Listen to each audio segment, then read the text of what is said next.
c'était un honneur de recevoir Raphaël ici en Pays d'Arles et à Arles, pour la simple et bonne raison que ce sera son seul déplacement avec le meeting de Marseille dans les Bouches-du-Rhône. Je crois même en région Provence-Alpes-Côte d'Azur. Donc c'était un moment d'échange, de partage. C'est une aide formidable. Je comprends tout à fait que les citoyens soient très éloignés de l'Europe, puisque pendant des années, on leur a expliqué que l'Europe empêchait, que l'Europe c'était des contraintes, c'était des normes, ça a vérifié même la longueur du concombre avant d'aller le vendre. Qui a envie d'adhérer à un projet qui finalement est un projet technocratique et administratif. Sauf que l'Europe est présente partout.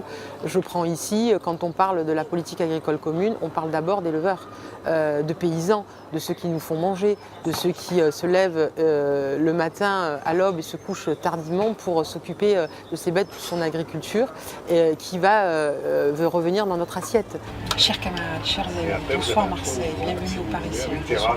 La région Provence-Alpes-Côte d'Azur, bien sûr, c'est une région frontalière, l'Italie, l'Espagne, mais c'est aussi le cœur de l'Europe du Sud et de la Méditerranée.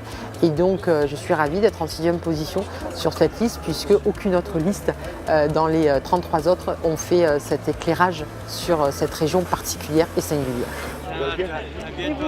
Ça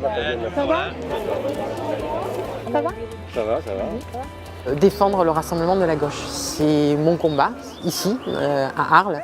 J'ai toujours privilégié le rassemblement de la gauche plutôt que les chapelles de parti. Merci à Nora de me permettre d'accueillir notre tête de liste.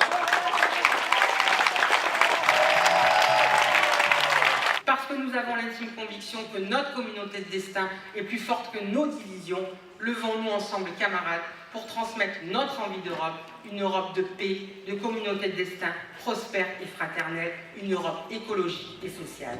Alors, merci les prochains, chers camarades. Nous avons rendez-vous avec l'Europe. J'ai surtout été émue. C'est une campagne longue et c'est une campagne éprouvante pour chacun, avec aussi un espoir tellement tel que voilà, ça m'a émue.